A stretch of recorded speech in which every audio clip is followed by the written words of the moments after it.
They invited her on stage as a joke. 3 minutes later, no one was laughing. The silence after her final note lasted exactly 5 seconds.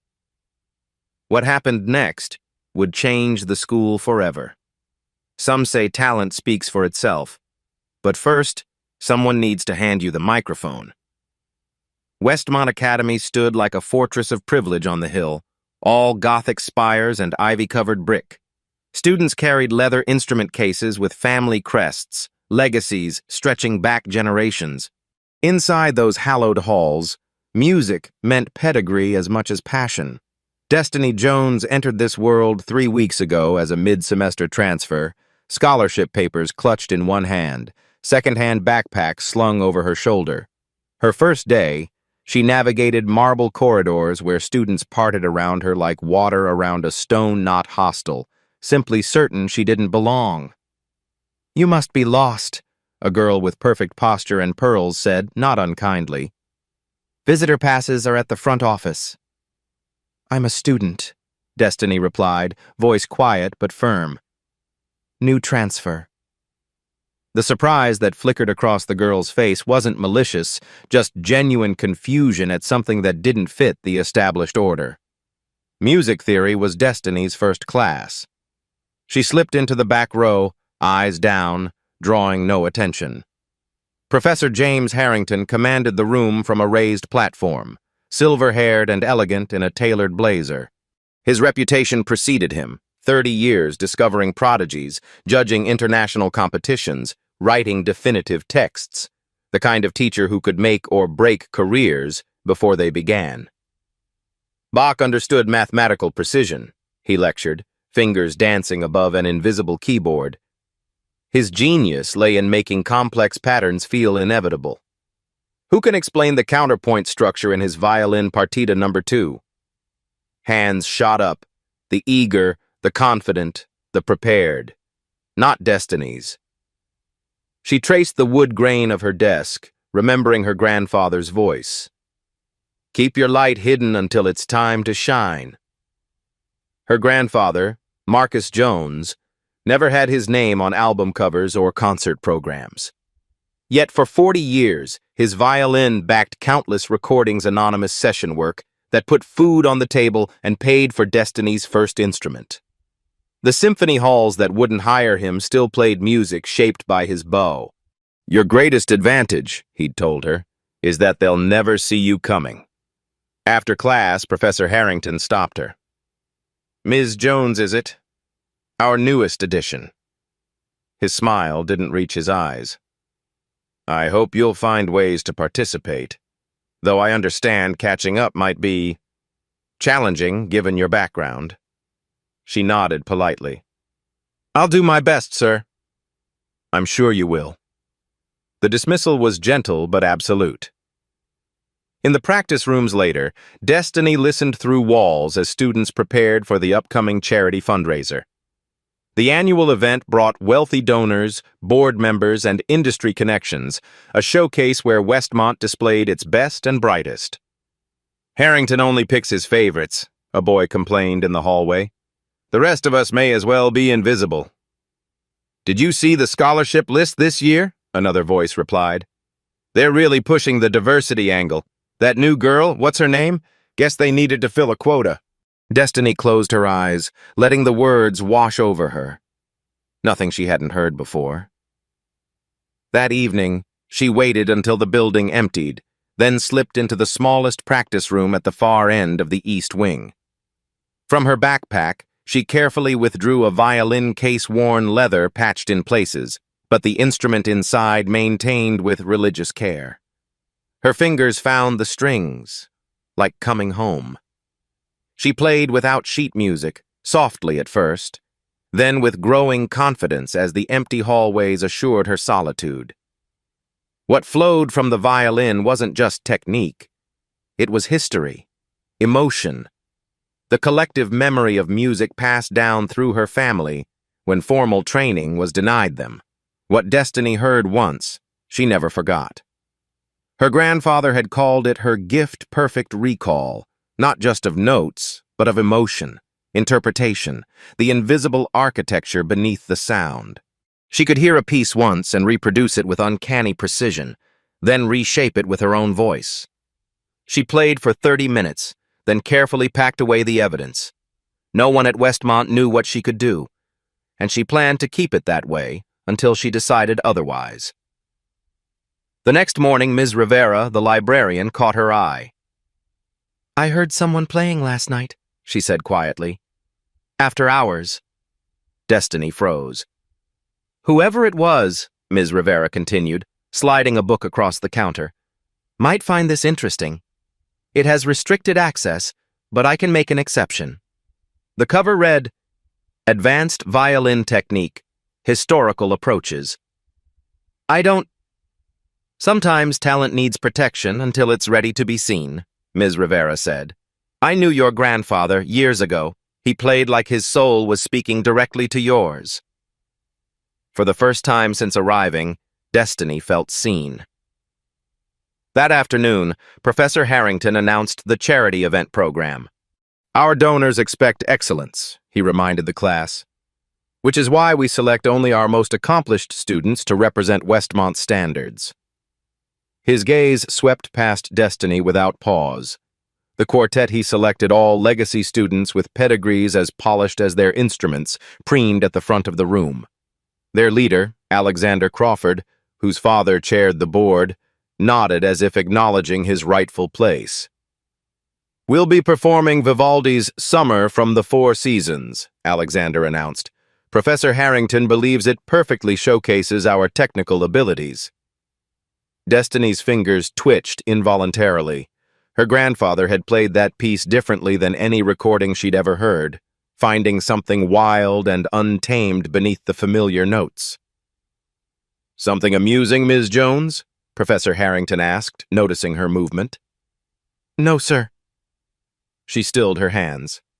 "Perhaps you'd care to share your thoughts on Vivaldi, since you seem engaged?" A trap.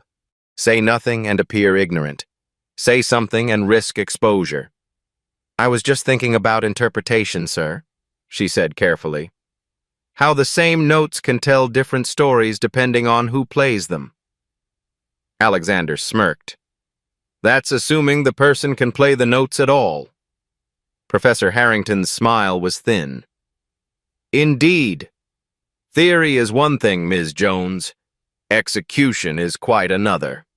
Little did they know whose hands had really mastered Bach's complexity. The fundraiser would need a miracle to break Westmont's rigid hierarchy, and miracles sometimes come from unexpected places. What Destiny heard once, she never forgot, and that was about to matter more than anyone knew. 3 days before the fundraiser, Professor Harrington held a special rehearsal for the quartet. The auditorium's empty seats seemed to watch with the critical eyes of future donors as Alexander and his group arranged themselves on stage, instruments gleaming under practice lights. "From the Allegro, please," Harrington directed from the front row. "And remember, this isn't merely about technical accuracy. These donors appreciate the difference between competent playing and true musicianship." Destiny sat in the back corner, ostensibly studying music theory but actually observing. Professor Harrington had suggested that scholarship students attend these rehearsals to learn from their more accomplished peers, he'd said. The subtext was clear: know your place in the hierarchy. The quartet began Vivaldi's Summer with technical precision.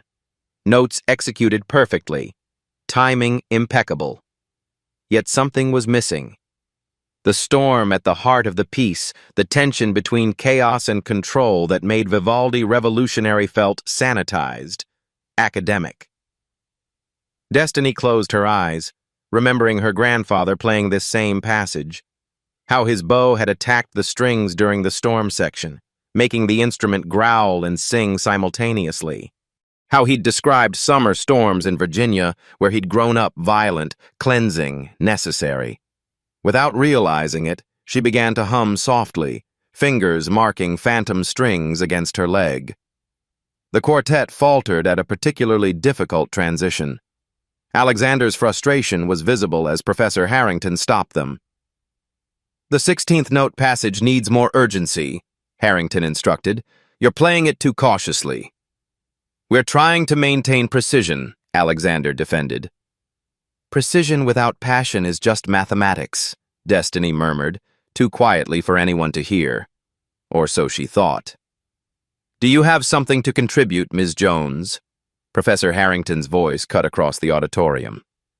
The room went silent. Every head turned toward her. "No, sir. I apologize for the interruption." "No, please." His smile didn't reach his eyes. "Since you feel compelled to comment during rehearsal, you must have insights worth sharing." A trap was being laid, but there was no path around it. "I just thought—" Destiny chose her words carefully. "The storm section could use more contrast, more turbulence before the resolution." Alexander's laugh was sharp. "And you're an expert on Baroque performance now?" "I didn't claim to be," she replied evenly. Professor Harrington's head tilted slightly, his interest seemingly piqued, though not in a way that felt safe. "Fascinating. Perhaps Ms. Jones believes she could demonstrate a more appropriate interpretation." More laughter rippled through the room. The quartet exchanged amused glances. "I was only making an observation," Destiny said, gathering her books. "I shouldn't have spoken out of turn." "No, no." Professor Harrington's voice carried theatrical generosity. "I insist. We're always looking for diverse perspectives. In fact, I think this presents an excellent opportunity." He turned to address the whole room. "Our fundraiser aims to showcase Westmont's commitment to developing all types of talent. Perhaps we should include Ms. Jones in the program." The suggestion hung in the air like a carefully crafted insult disguised as an opportunity. No one misunderstood the intent. It was meant as humiliation, not inclusion. "I don't think that's necessary," Destiny said, her throat tight. "I disagree." Professor Harrington's smile widened. "I think our donors would appreciate seeing the breadth of our student body, a contrast to our more seasoned performers." Alexander didn't bother hiding his smirk. "Absolutely. Everyone deserves their moment in the spotlight." The trap had sprung. Refuse and confirm their belief in her inadequacy. Accept and face public humiliation when she failed to meet Westmont's exacting standards. But they didn't know what she carried inside her 3 generations of music denied recognition. Her grandfather's voice echoed in her memory. "There will come a moment when hiding your light no longer serves you. When that moment comes, don't just shine blind them." "What piece should I prepare?" Destiny asked, her voice steady despite her racing heart. Professor Harrington waved dismissively. "Oh, something simple. Perhaps a basic etude? We wouldn't want to set you up for failure." "Or," Alexander suggested with mock helpfulness, "she could try Paganini's Caprice No. 24, since she's offering critique on our Vivaldi." More laughter. Paganini's 24th Caprice was notoriously one of the most difficult solo violin pieces ever composed, a test piece for virtuosos. "An excellent suggestion," Professor Harrington agreed, his eyes gleaming with satisfaction. "Though perhaps a bit ambitious. Ms. Jones, you're welcome to choose something within your capabilities." The challenge was clear, the mockery undisguised. Destiny met his gaze directly for the first time. "Paganini's 24th would be fine." A brief flicker of surprise crossed Harrington's face before his confident smile returned. "Well, this should be educational for everyone. You'll perform after the quartet on Saturday evening." As Destiny left the auditorium, she heard the laughter resume behind her. Alexander's voice carried, "This will certainly be memorable for the donors." What no one realized, she'd been preparing for this moment her entire life. The charity event was 3 days away. Destiny had work to do. Dawn found Destiny in the East Wing practice room, violin already warm in her hands. Sleep had been impossible with Paganini's variations spinning through her mind. 24 hours after accepting the challenge, doubt had begun its insidious whisper. The 24th caprice wasn't just difficult. It was a gauntlet thrown at the limitations of the instrument itself. Virtuosos spent years mastering its punishing technical demands. The double stops, the lightning-fast arpeggios, the stratospheric harmonics. Even with her gift for recall and her grandfather's training, 3 days of preparation seemed impossible. Her phone buzzed with a text from her mother. "Everything okay? You were quiet last night." Destiny responded with reassurance, saying nothing about Saturday's performance. Her family had sacrificed too much for this scholarship. The last thing they needed was worry about another instance of Destiny being put in her place. She began her practice with scales, letting muscle memory calm her nerves. Then the first theme of the caprice, those declarative opening notes that announced the player's intent to conquer mountains. Her fingers found the patterns, but the sound wasn't right. Technical accuracy wasn't enough. Paganini demanded fire. The practice room door opened without warning.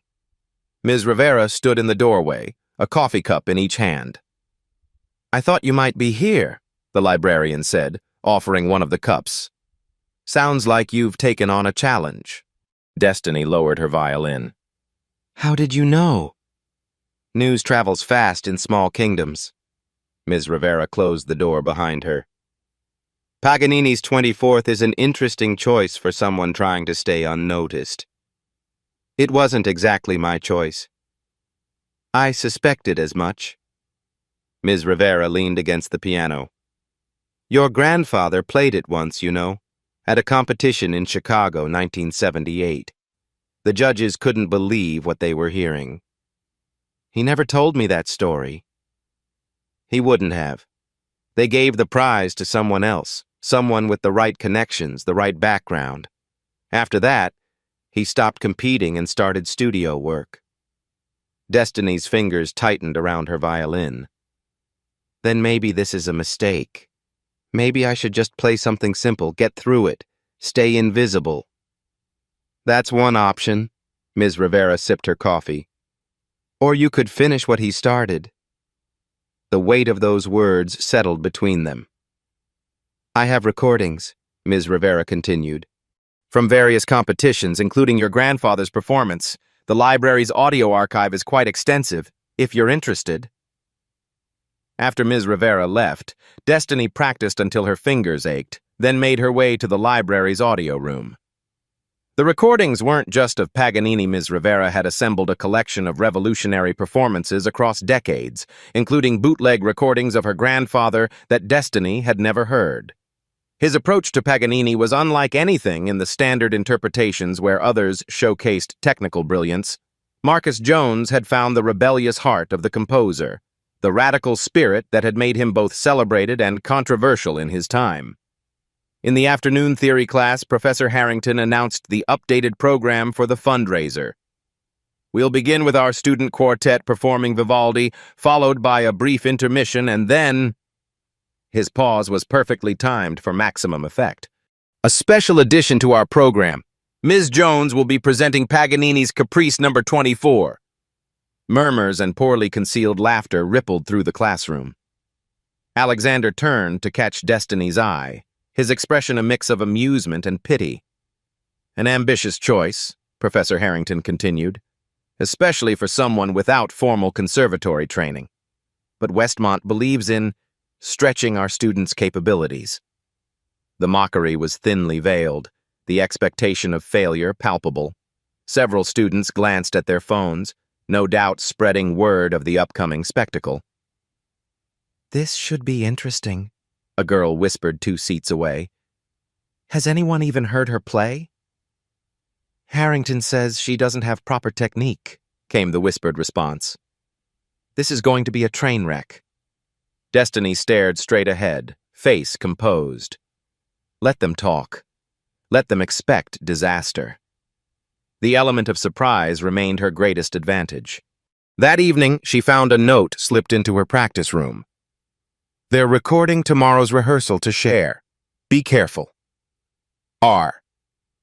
The warning was clear. They were planning to capture her struggles during the final rehearsal, to circulate her failure before the actual performance. The cruelty was as sophisticated as it was efficient. Destiny made a decision.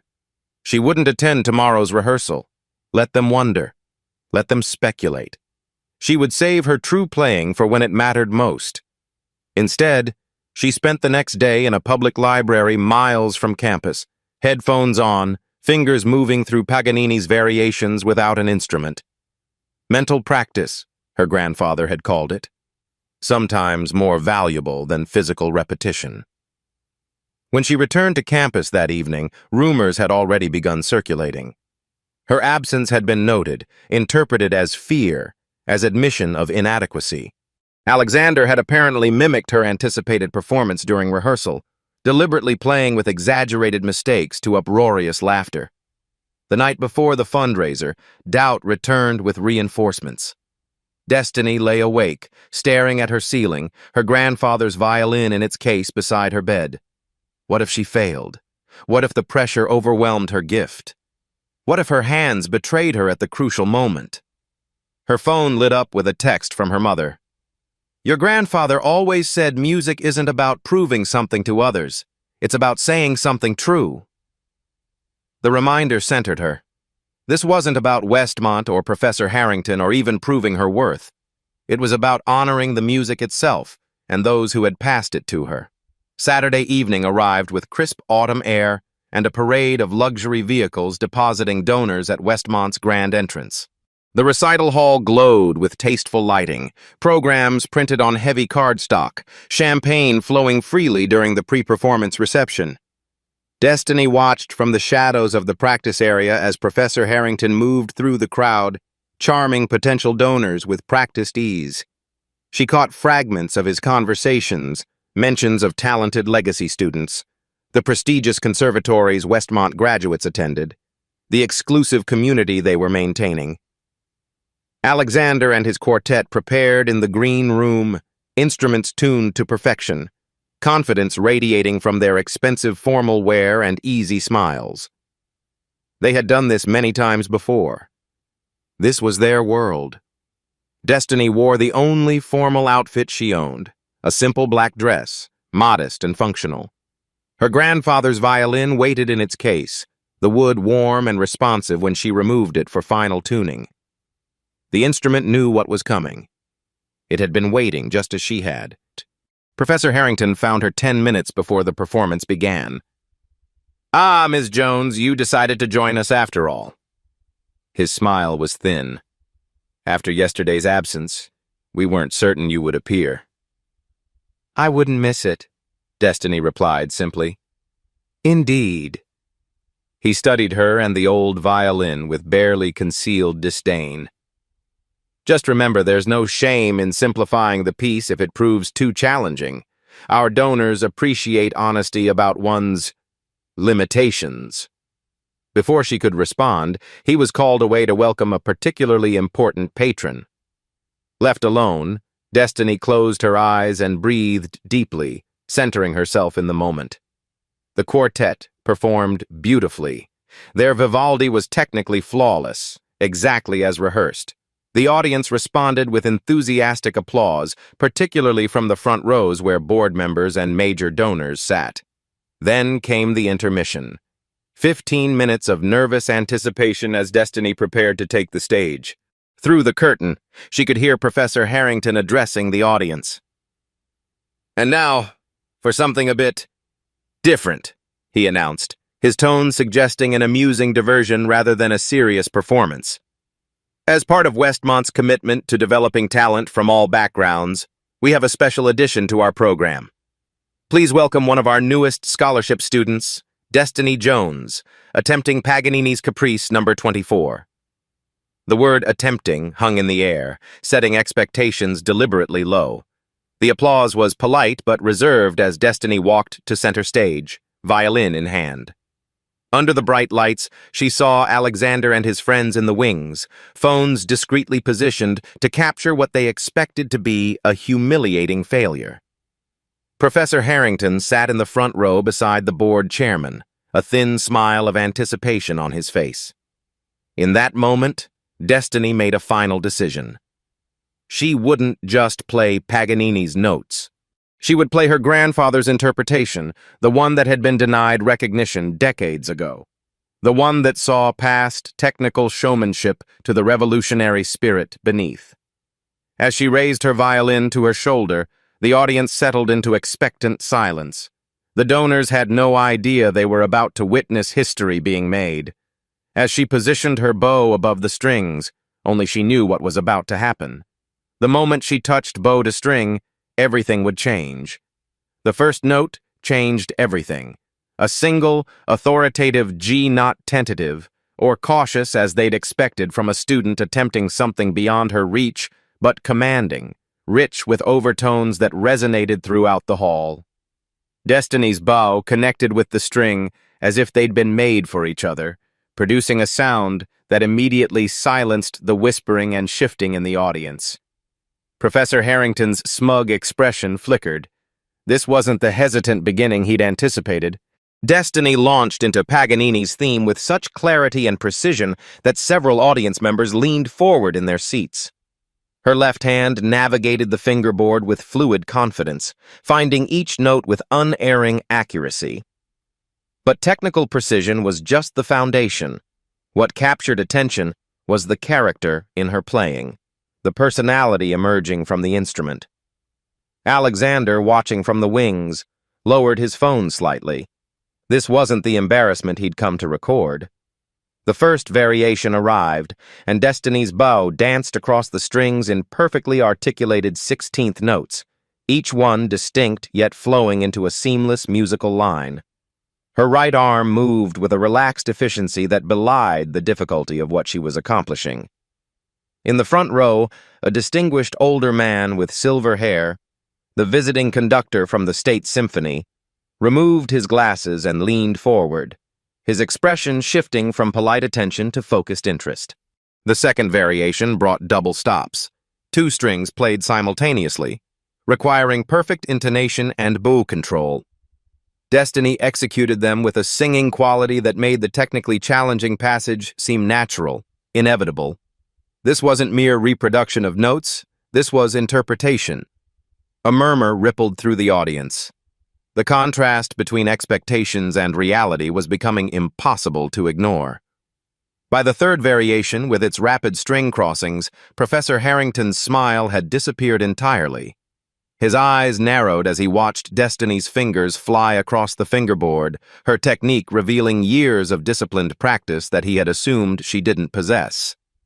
The fourth variation's arpeggios cascaded like water, flowing from her instrument with a liquid clarity that professional violinists struggled to achieve. Each note rang true, the musical line never broken despite the technical demands. In the fifth variation, Destiny began to reveal her grandfather's influence more distinctly, his uniquely American interpretation of the Italian master, finding blues inflections and jazz-like phrasings within the classical framework. It was subtle enough to honor the original, bold enough to make listeners hear the familiar piece with fresh ears. No student had ever attempted this piece at Westmont before. Certainly not like this. As she moved into the more demanding variations, Destiny's body swayed slightly with the music, completely absorbed in the conversation between composer and performer across centuries. Her face reflected the emotional landscape of the piece, determination in the assertive passages, tranquility in the lyrical moments, fierce concentration during the most technically demanding sections. The audience had gone completely still. No coughing, no program rustling, no whispered comments, just rapt attention. In the 10th variation, with its notorious octave jumps, Destiny's left hand moved with such precision that the difficult leaps seemed effortless. The clean, perfectly tuned octaves rang through the hall like bell tones. Alexander had stopped recording entirely, his phone forgotten at his side. His expression mixed disbelief with a growing, reluctant respect. When Destiny reached the 13th variation, a passage of artificial harmonics that created ethereal, whistle-like tones, several audience members actually gasped. The delicate, gossamer sound floated above the hall like something otherworldly, perfectly controlled yet seemingly impossible. Professor Harrington's face had paled. His hands gripped the armrests of his seat as the performance continued to dismantle every assumption he'd made about the young woman on stage. The most technically challenging variations, 16 through 20, showcased a virtuosity that couldn't be faked or rushed into existence. This was the product of thousands of hours of practice, of techniques passed down and refined through generations. Destiny's grandfather's voice seemed to speak through her fingers, his denied recognition finally finding expression. In the audience, the visiting conductor had taken out a small notebook and was writing rapidly, glancing up frequently to study Destiny's technique. As she approached the final variations, Destiny closed her eyes, trusting her fingers to find their way through the musical landscape she knew by heart. This wasn't showing off. It was surrendering completely to the music, allowing it to speak through her without interference. The 24th variation brought everything together. All the technical elements combined with the emotional architecture of the piece. Destiny's bow flew across the strings, her left hand a blur of precise motion. The tempo pushed forward with an urgency that created palpable tension in the hall, driving toward the piece's conclusion with inevitable momentum. Then came the coda Paganini's final statement. Destiny's interpretation found both the humor and the triumph in these closing measures, the composer's wink at having taken performer and listener on such a challenging journey. Her bow bit into the strings for the final chords, each one perfectly balanced and resonant. The last note hung in the air, a perfectly tuned D that seemed to expand to fill the entire hall before fading into absolute silence. For 3 full seconds, no one moved, no one breathed. Professor Harrington couldn't deny what was happening. The evidence was irrefutable. Destiny Jones possessed not just technical mastery, but artistic maturity far beyond what should have been possible for a student her age, especially one without the advantages Westmont normally required. The silence stretched 1 second longer, a held breath between revelation and acknowledgement. Then the visiting conductor stood, applauding with genuine enthusiasm. The gesture broke the spell, and the audience erupted into thunderous applause that seemed to physically push Destiny back a step. Faces that had prepared for amusement now showed astonishment, admiration, even awe. The wealthy donors who had expected a token diversity performance were on their feet, responding to excellence they recognized regardless of its source. Alexander stood frozen in the wings. His planned mockery evaporated in the face of undeniable talent. His quartet members exchanged uncomfortable glances, their earlier ridicule transformed into something like shame. Destiny lowered her violin, momentarily overwhelmed by the response. She hadn't played for the applause, she'd played for the truth of the music, for her grandfather's legacy, for everyone who'd been told their voice didn't belong in spaces like this. But the response mattered. The recognition mattered. Not for her ego, but as correction to an imbalanced talent finally acknowledged on its own terms. As the applause continued, Professor Harrington remained seated, his worldview visibly reorganizing itself behind his eyes. His carefully constructed hierarchy had just been fundamentally challenged, not by arguments or politics, but by excellence, impossible to dismiss. The board chairman leaned over to say something in his ear, gesturing toward the stage with obvious approval. Harrington nodded stiffly, his expression complicated. In that moment, Destiny's gaze met Ms. Rivera's at the back of the hall. The librarian's smile carried decades of waiting for exactly this kind of moment, when talent refused to be defined by anything but its own brilliance. The applause showed no signs of diminishing.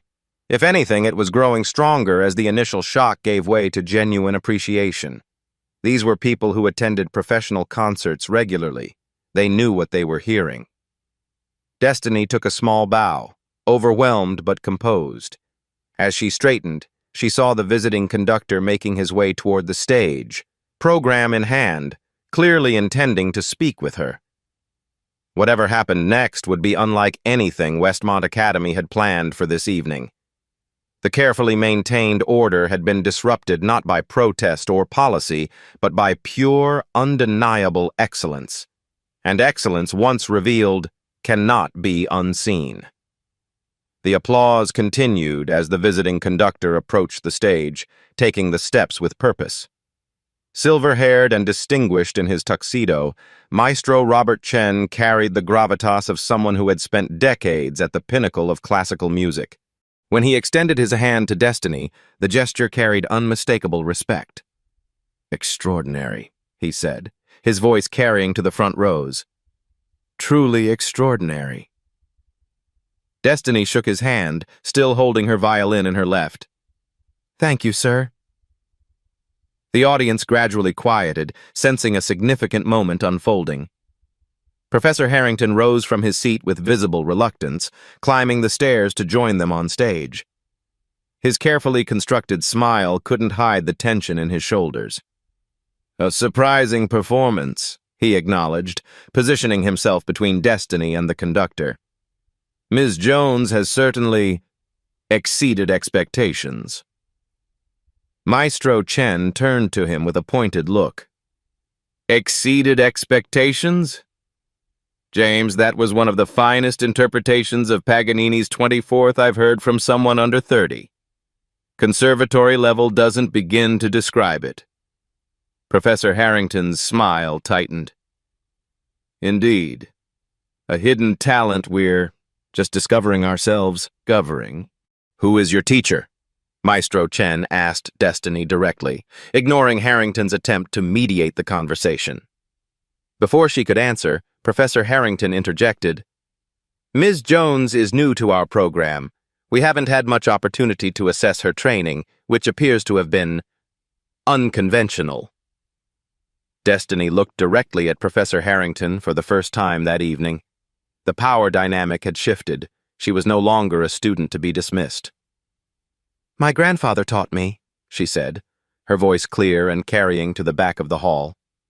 "Marcus Jones." The name hung in the air. Professor Harrington showed no recognition, but Maestro Chen's eyes widened slightly. "Marcus Jones," he repeated. "The session violinist?" "You knew him?" Destiny asked, surprise breaking through her composure. "Knew of him," Chen corrected. "His playing appears on dozens of important recordings from the 60s through the 90s, though rarely credited. He had a distinctive approach to phrasing I recognized in your performance tonight." He turned to Harrington. "You didn't make the connection." Professor Harrington's expression flickered between confusion and discomfort. Ms. Jones's background wasn't fully detailed in her transfer paperwork. "Or perhaps not fully read," Maestro Chen suggested dryly. From the front row, the board chairman stood. "Perhaps we could continue this fascinating discussion at the reception? Our donors are eager to meet tonight's performers." The suggestion carried the weight of instruction. Professor Harrington nodded stiffly, gesturing toward the wings. But as Destiny moved to exit, Maestro Chen placed a hand lightly on her shoulder. "One moment," he said, then turned to address the audience directly. "Ladies and gentlemen, I hope you recognize the privilege we've shared tonight. What we've witnessed isn't just technical mastery, but musical interpretation of remarkable maturity." The audience murmured agreement, many still standing. "I've conducted orchestras for 35 years, Chen continued, "and I recognize when I'm hearing a unique voice. Ms. Jones's grandfather, Marcus Jones, was denied opportunities despite extraordinary talent.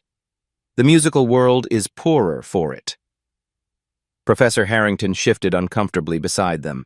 His carefully orchestrated humiliation had transformed into a moment that threatened his authority, his judgment, his position as arbiter of talent.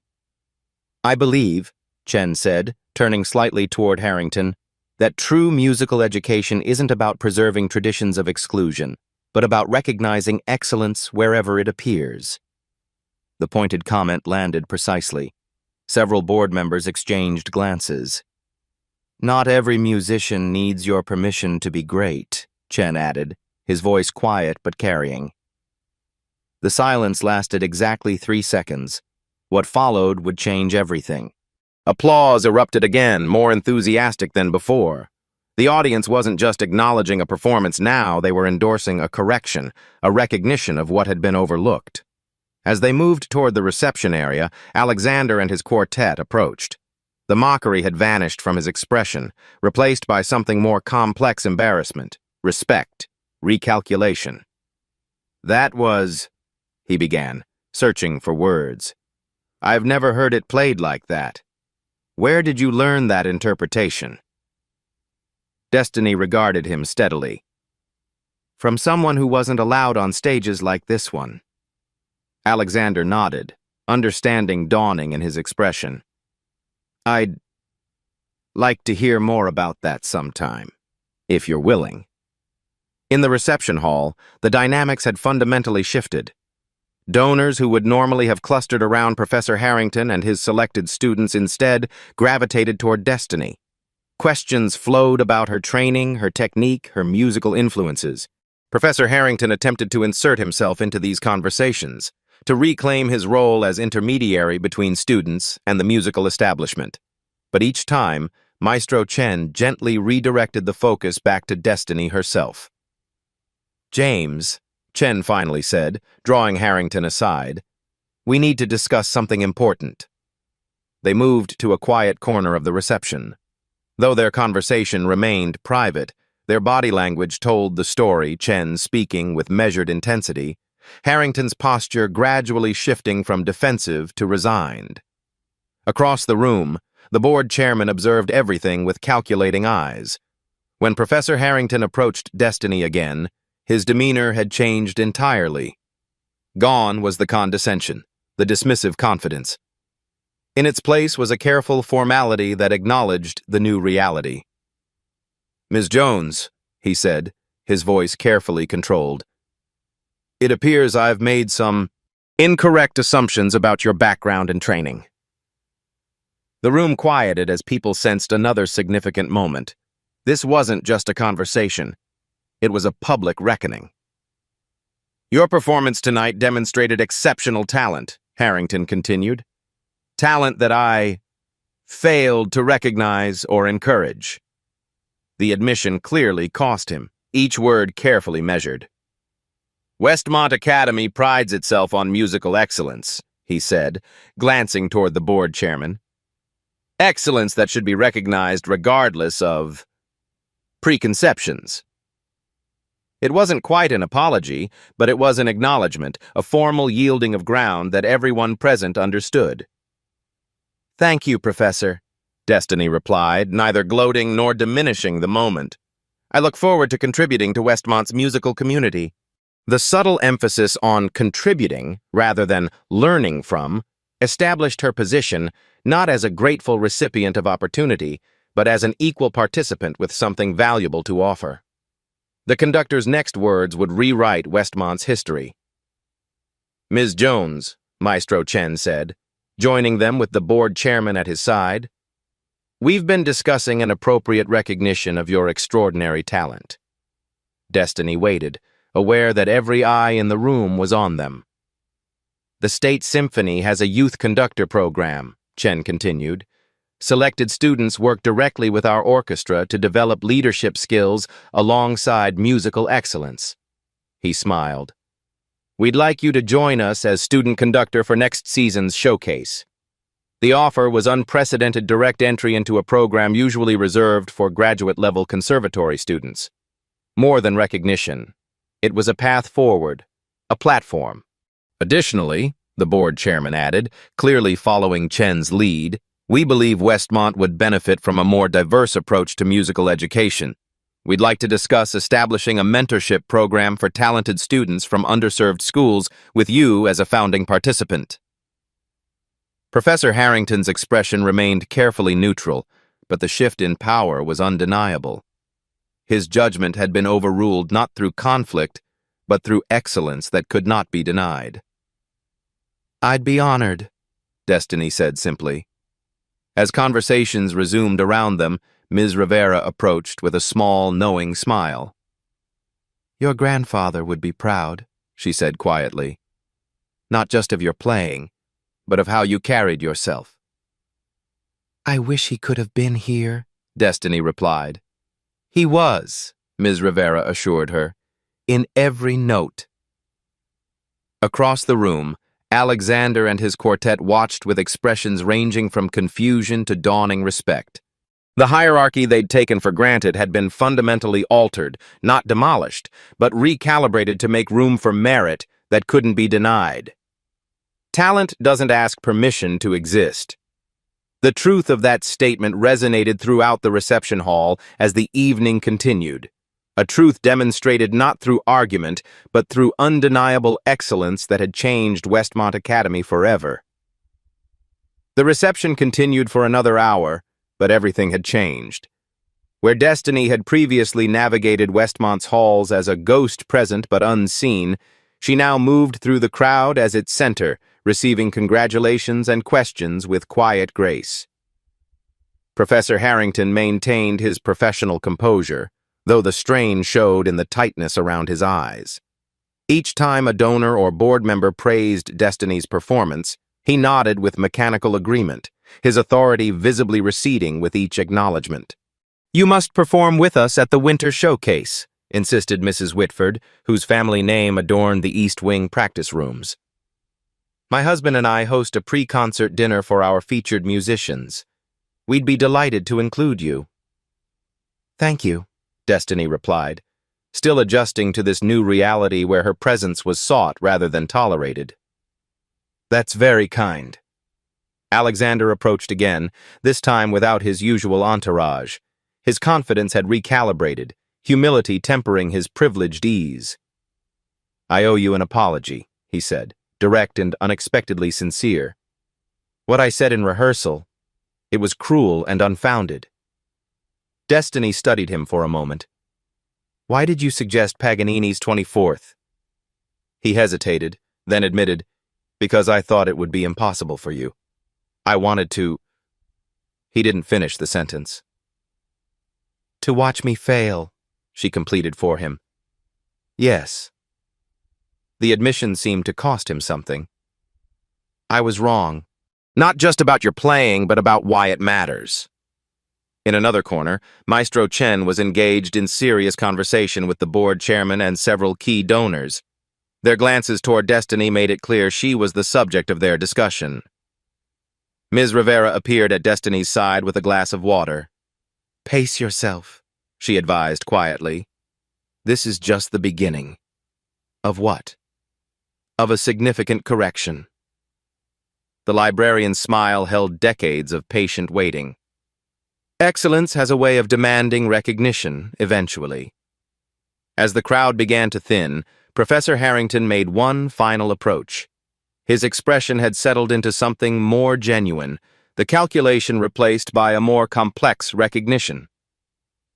"Ms. Jones," he began, then paused to recalibrate. "Destiny, I owe you a more substantive acknowledgement than I offered earlier." She waited, neither helping nor hindering his effort. "I made assumptions about your background, your training, your potential." Each word seemed carefully chosen. "Those assumptions were incorrect and unfair." "They were," she agreed simply. He nodded, accepting the directness. "Your performance tonight was exceptional by any standard. I failed in my responsibility as an educator by not recognizing your talent sooner. It wasn't quite, 'I'm sorry,' but it was an admission of error from a man unaccustomed to being wrong." "What happens now?" Destiny asked.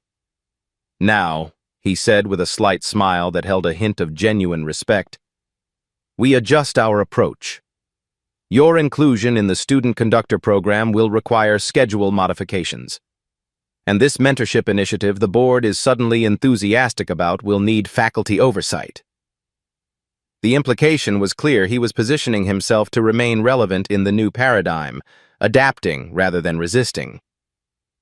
"I look forward to working together," Destiny said, neither embracing nor rejecting his attempt at reconciliation. As the last guests departed, Destiny found herself alone in the recital hall, her grandfather's violin still in its case on the chair beside her. The space felt different now, no longer intimidating but not yet comfortable. A negotiated territory. She opened the case and ran her fingers lightly over the instrument's curves. This violin had been her grandfather's voice when the world refused to hear him directly. Tonight, it had spoken for both of them. The door opened quietly, and Maestro Chen entered. "May I?" he asked, gesturing to the seat beside her. When she nodded, he sat, regarding the violin with appreciation. "Remarkable instrument. 19th century? Early 20th, she corrected. Nothing special in terms of pedigree, but it was his. "Instruments carry histories," Chen observed. "This one has been part of something important tonight." "Will it really change anything?" Destiny asked, the question emerging from a place of honesty. "One performance, one night, one—" "Change isn't usually a single moment," Chen replied thoughtfully. "It's a crack in a structure that allows light to enter. What happens next depends on many factors, but the crack remains." He studied her with professional assessment. "You have extraordinary gifts, Ms. Jones. Technical ability, interpretive maturity, and something rarer, the courage to speak musical truth regardless of consequence. My grandfather always said that was the only reason to play at all." A wise man. Chen stood, straightening his tuxedo jacket. "The coming weeks will bring adjustment. Professor Harrington and others will recalibrate their understanding of you, of themselves, of this institution. Some will embrace the change. Others will resist it. And you? I'll be watching with great interest." His smile held genuine warmth. "The symphony begins rehearsals for the spring showcase in January. We'll be in touch before then to discuss your role as student conductor." After he left, Destiny remained seated, processing the evening's transformation. Her phone vibrated with messages from her mother, asking how the performance had gone. How could she possibly explain the seismic shift that had occurred? That would require a longer conversation, one best had in person. As she finally gathered her things to leave, Alexander appeared in the doorway.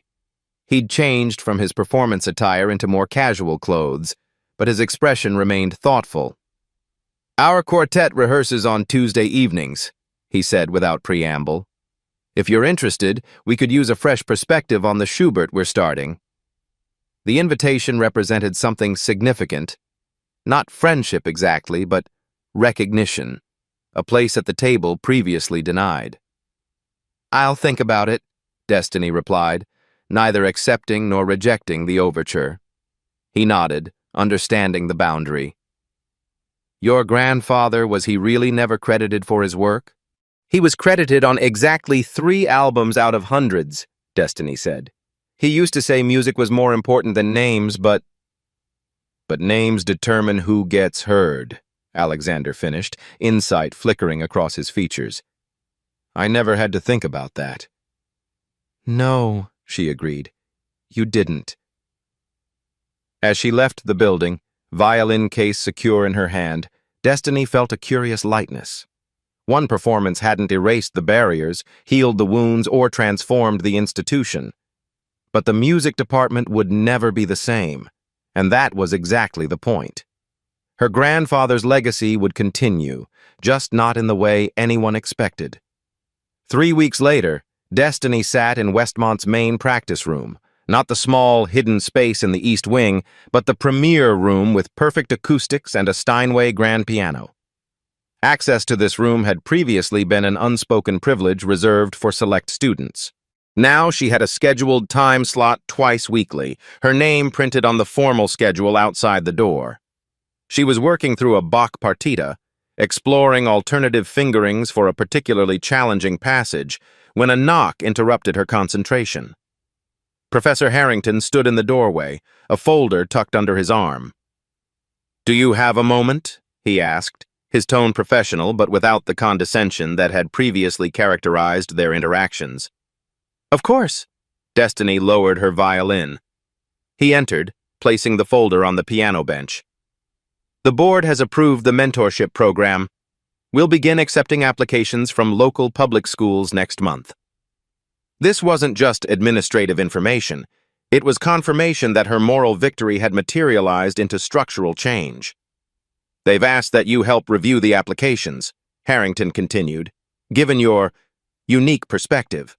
The slight hesitation revealed ongoing adjustment rather than lingering resistance. Progress, if imperfect. "I'd be happy to," Destiny replied. Harrington nodded, then appeared to wrestle with something unspoken. Finally, he said, "I've been teaching at Westmont for 27 years. In that time, certain patterns of thinking became fixed."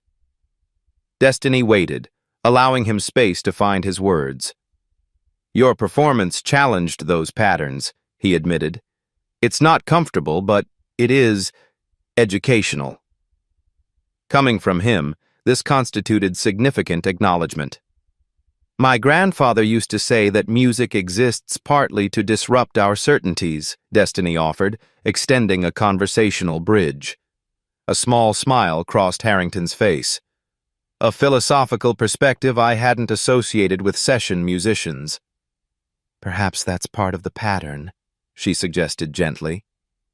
He acknowledged this with a slight nod. "Indeed." He gestured to the folder.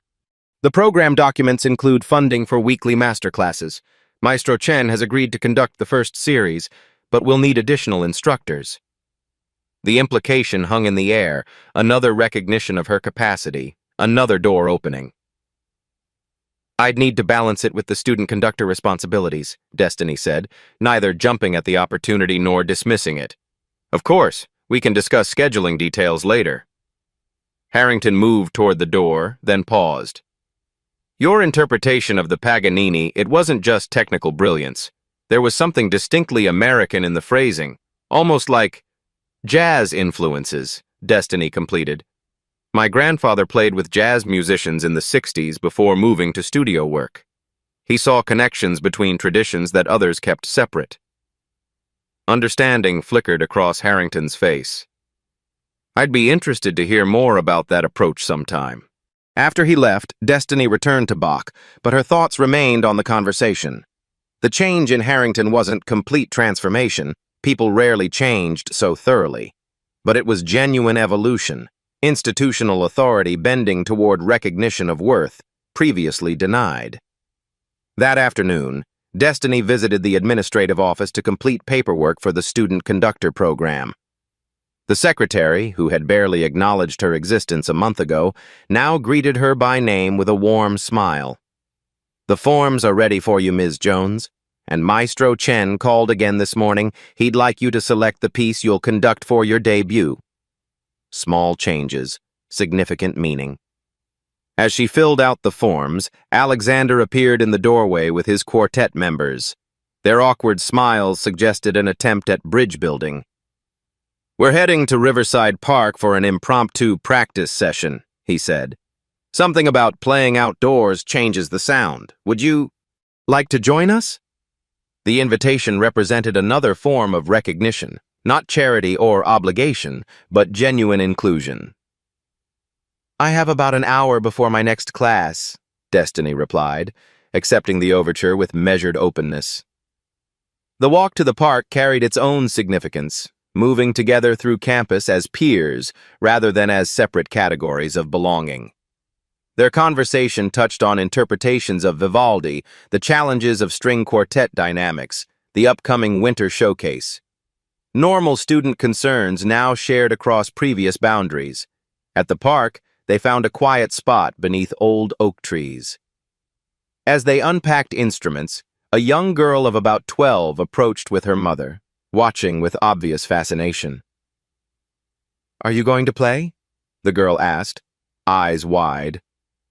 "Just practicing," Alexander explained with unexpected gentleness. "Do you play an instrument?" The girl shook her head. "My school doesn't have a music program anymore. Budget cuts." Destiny and Alexander exchanged glances, unspoken understanding passing between them. This was exactly the gap the mentorship program aimed to address. "Would you like to try?" Destiny asked, offering her violin. The girl's mother began to protest. "It looks expensive. She might damage it." But Destiny shook her head. Instruments are made to be played, she said, helping position the violin under the girl's chin. Just draw the bow across the strings. Don't worry about making mistakes. The sound that emerged was raw and unformed, but the girl's face lit with unmistakable joy. I made music, she exclaimed. Yes, you did, Destiny confirmed, catching Alexander's thoughtful expression. Later, as they packed up their instruments, Alexander said quietly, That's what the mentorship program is really about, isn't it? Not just finding undiscovered talent, but creating access. When one door opens, bring others through with you, Destiny replied. The following week brought her first official meeting as program consultant. Seated at the conference table with board members, donors, and faculty, Destiny presented her vision for the mentorship initiative. We're calling it the Recognition Program, she explained, because it's not about bestowing opportunity, but recognizing potential that already exists. Mrs. Whitford, now the program's primary donor, nodded approvingly. And you'll help select the first participants? Along with a committee, Destiny confirmed. We're looking for passion and potential, not just technical proficiency. Many of these students haven't had access to formal training. Professor Harrington, seated across the table, added, which will require adjusting our traditional assessment metrics. The statement, coming from him, carried particular weight. After the meeting, Ms. Rivera waited in the hallway, a knowing smile on her face. Your grandfather would be proud, she said. Not just of your playing, but of what you're building. I wish he could see it, Destiny admitted. He does, in a way, Ms. Rivera replied. Through the students who will benefit. Through the doors that will stay open after you move on. That evening, Destiny visited her family for dinner, bringing her grandfather's violin home for the first time since the performance. Her mother embraced her at the door, pride evident in her eyes. Tell me everything again, she insisted as they sat in the living room. I want to hear about Maestro Chen and the student conductor position. As Destiny recounted the details, her younger brother listened with newfound respect. Does this mean you're famous now? He asked. Hardly, she laughed, but it means something has changed. Later, in the quiet of her childhood bedroom, Destiny opened her grandfather's violin case and removed a faded photograph tucked into the lid. Marcus Jones in his 20s, violin in hand, standing outside a recording studio. His expression held the quiet dignity of someone who knew his worth regardless of external validation. She propped the photo against the lamp and began to play softly. Not Paganini or Bach, but a simple folk melody he had taught her first. The music filled the small room with memories and possibilities, connecting past recognition denied to future opportunities created. 3 days later, Destiny stood in Westmont's main auditorium, watching as a group of middle school students entered wide-eyed for their first tour of the facilities. The pilot phase of the recognition program had begun, bringing 20 students from underserved schools for weekly instruction. A girl at the back of the group caught her attention, hanging slightly behind the others, taking everything in with quiet intensity rather than open excitement. Something in her reserved observation reminded Destiny of herself. Have you played violin before? Destiny asked, approaching her. The girl shook her head. No, but I've always wanted to. My grandmother used to play. The parallel wasn't lost on Destiny. What's your name? Zora, the girl replied. Well, Zora, would you like to try? Destiny offered her violin, the same instrument that had changed the course of her own future weeks earlier. As the girl carefully positioned the violin under her chin, following Destiny's gentle guidance, the circle seemed to complete itself. Not an ending, but a continuation, talent recognized becoming talent shared, doors opened remaining open for others to follow. The music department would never return to what it had been before, its understanding of excellence permanently expanded, its boundaries more permeable. Not perfect, not complete, but meaningfully changed. When Zora drew the bow across the strings, producing a hesitant but clear first note, Destiny recognized the beginning of another story, one connected to her own, but taking its own unique path. This was the true moral reward, not just personal recognition, but the creation of new possibilities. The chance for talent to be seen on its own terms, to speak its truth without permission or apology. Talent doesn't ask permission to exist, but it flourishes when given the space to be heard. Enjoyed this tale of musical justice? Hit that like button to help more readers discover these stories of triumph against the odds. For more captivating narratives that deliver that perfect satisfaction of seeing talent recognized and respect earned, subscribe to Beat Stories. Every week, we bring you carefully crafted tales that make your commute, workout, or quiet evening more meaningful.